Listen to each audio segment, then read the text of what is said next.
everyone, welcome back. Today we will be working on 2015 Gauss Contest Grade 7, Part A. Question number 1. In the diagram, the fraction of the circle that is shaded is equal to. So, if we look at this circle, it is equally divided into 4 sectors. So, one of the sectors would be 1 over 4. Question number 2. The value of 10 times bracket 5 minus 2 is. So based on the operation, the order of operations, bad math, we will figure out the bracket first. So this will be equal to 10 times 3, which will give us 30. Question number 3. The graph shows the total distance that each of the 5 runners ran during a 1-hour training session. Which runner ran the least distance? So we can see that on the y-axis, it says distance in kilometers. So which means the height of each column will represent the distance that each runner runs. So if we take a look, we can see that Pete's column has the shortest height, which means that his distance would be the least. So option C. Question 4. The equal arm scale shown is balanced. One shaded rectangle has the same mass of how many shaded circle. So if we write this balance scale in an equation, we have 2 shaded rectangle equal to 6 shaded circle. And if we divide by 2 on both sides, we will get 1 shaded rectangle equal to 3 shaded circle. Option B. Question 5. Which of the following is closest to 5 cm? A. The length of a full-size school bus, which is definitely not correct because that would be something like 30 meters. The height of a picnic table, which is approximately 1 meter. The height of an elephant, which is like 10 meters. The length of your foot, which seems plausible, and the length of your thumb. So a good estimation of 1 centimeter would be an average person's thumbnail. So if we look at our thumb, the length of our thumbs would be approximately 5 centimeters. Question 6. The number of centimeters in 3.5 meters. So how many centimeters are there in 1 meter? We know that there are 100 centimeters. So if we have 3.5 meter, we will have 3.5 times 100 equal to 350 centimeter. Because each meter has 100 centimeter in it. So 3.5 meter will have 350 centimeters in it. Question 7. The perimeter of the figure shown right here is. So we can see that this length is 5. This length is 2, 3, 3, 2. And for this length right here, we can divide this right here, and we can see that this length equal this part right here equal to this part right here, which means this is 2. And this part right here equal to the part right here, which means that this part is 3. So we have 5 plus 2 plus 3 plus 3 plus 2 plus 3 plus 2, which will give us a 20. Option D.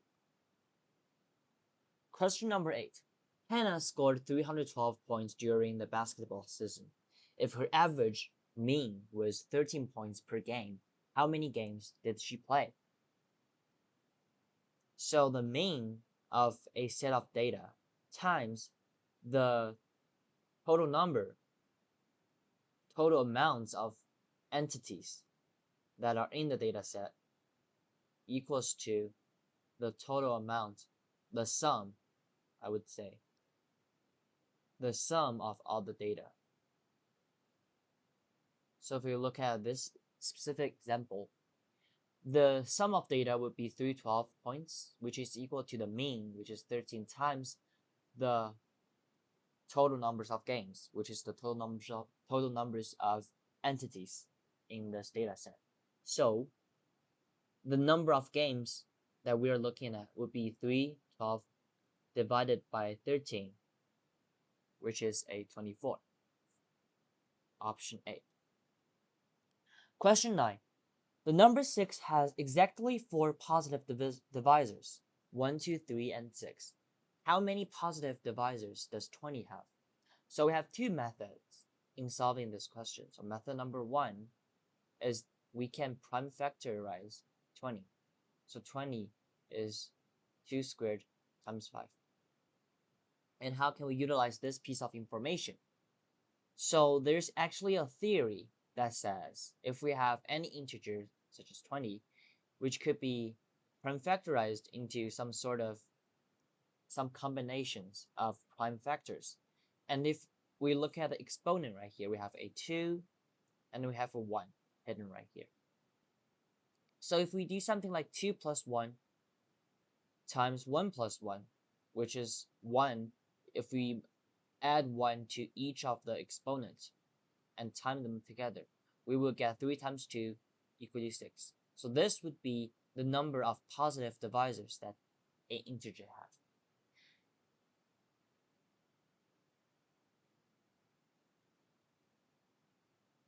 And method number 2 is we can simply list all the positive divisors of 20 starting from 1. So we have 1, 2, 4, 5, 10, and 20. So we have 1, 2, 3, 4, 5, 6. 6 positive divisors. Question number 10. How many different 3-digit whole numbers can be found using the digits 4, 7, and 9, assuming that no digit can be repeated in a number? So we are trying to assemble a 3-digit whole number, which has 3 digits of apparently, and we have 3 options that we can choose from, 3 numbers, 4, 7, and 9. So for the first position, we have 3 options. We can choose either 4, 7, or 9. For the second digit, for the 10th digit, since we have used up one of the options, one of the 3 numbers that we have right here, so we would only have 2 options left for the 10th digit for the second placement. And similarly, for our 1st digit, for the 3rd digit, we have used up 2 of the numbers in our set of numbers that we can choose from. So we have used up 2 of the options, so we only have 1 left. So based on multiplicative principle, we will then time that together because it's step-by-step process. So will give us a 6, option A. So we have 6 different 3-digit whole numbers that we can sample. That's all for part A.